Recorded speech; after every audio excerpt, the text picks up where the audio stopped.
Hello mga kadimpol, ayan tayo magluluto na ng lunch.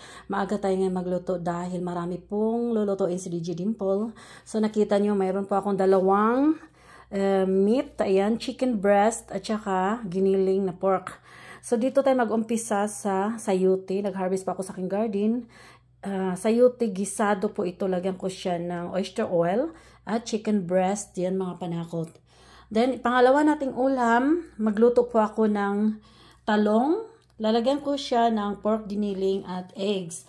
So tara, samahan niyo ako. Unahin mo natin lutuin ang ating sayuti. Okay, tara. At meron po akong mag-steam po ako. Nag-harvest kasi ako ng talbos ng ampalaya. So i-steam ko po siya dito. I-steam natin to. Papakain ko to kay Habi dahil pampababa po to ng uric acid. Ayan. Ang gagawin lang natin dito, steam lang natin yan. Then, lagyan natin konting suka. Then, kalamansi. Ayan. So, ito, turn on na natin ang ating apoy. Then, nilagyan ko na siya ng mantika. Then, turn natin yung ating exhaust. Magluluto tayo ngayon ng gisadong sayote. So, pakukuluan na natin ang ating olive oil. Olive oil lang talaga ang aking gamit. Either margarine, or butter, or olive oil lang talaga ang gamit ni DJ Dimple. So, gawin na natin siya. So, ang lulutuin muna natin is sayuti. Ayan. Ito ng garlic. Then, lagay natin yung ating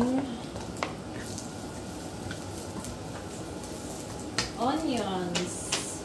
Maglalagay tayo ng sibuyas dahon. Now, imimix na natin ang ating chicken breast. Ayan.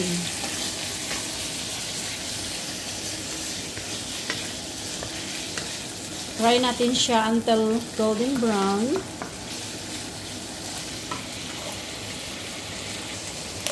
Until golden brown lang po siya.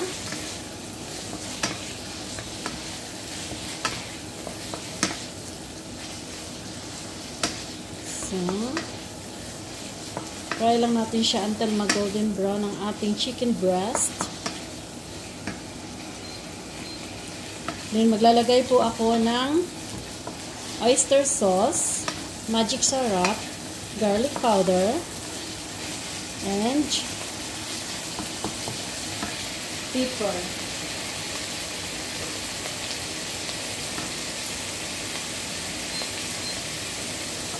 So, konting powder, pepper powder.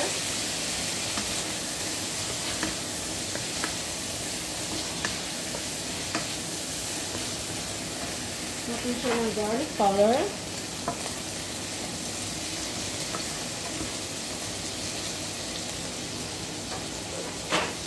And of course, hindi mawawala yung ating magic syrup.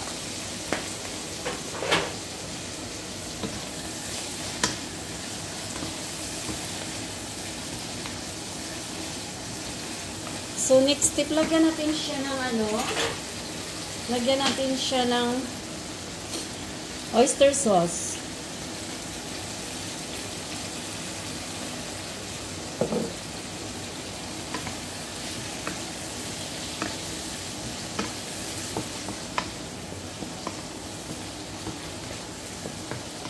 So, yan pang sayute. Then now, i-mix na natin yung ating sayute.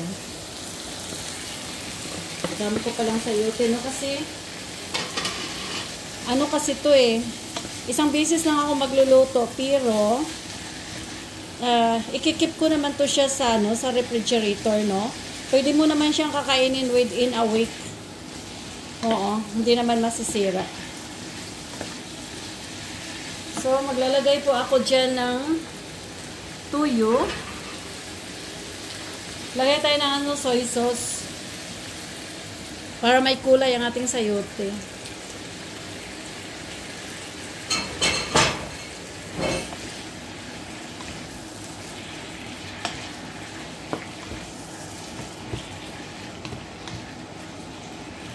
So, takpan natin siya ng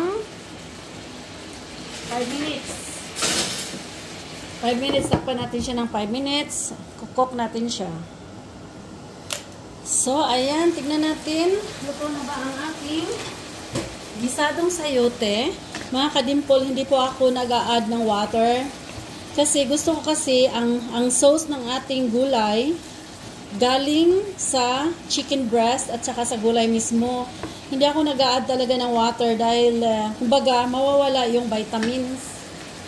So, lalagay muna tayo dito ng daos ng sibuyas, dahon ng sibuyas or sibuyas dahon. So, ano po, ang sarap talaga to. Healthy talaga, healthy. Lalo na luto rin ako ng pakuluan natin yung talbos ng ampalaya. Naku, sarap talaga. Oo, mapaparami ka talaga ng ulam dito, ay ng kanin dito. So, luto na po yung ating gisadong sayote. Ayan. So, iset aside natin na ito, no? Kasi gagawa tayo ng another ulam. So, ang another ulam gawin natin ay ang talong na may giniling. Thank you for watching.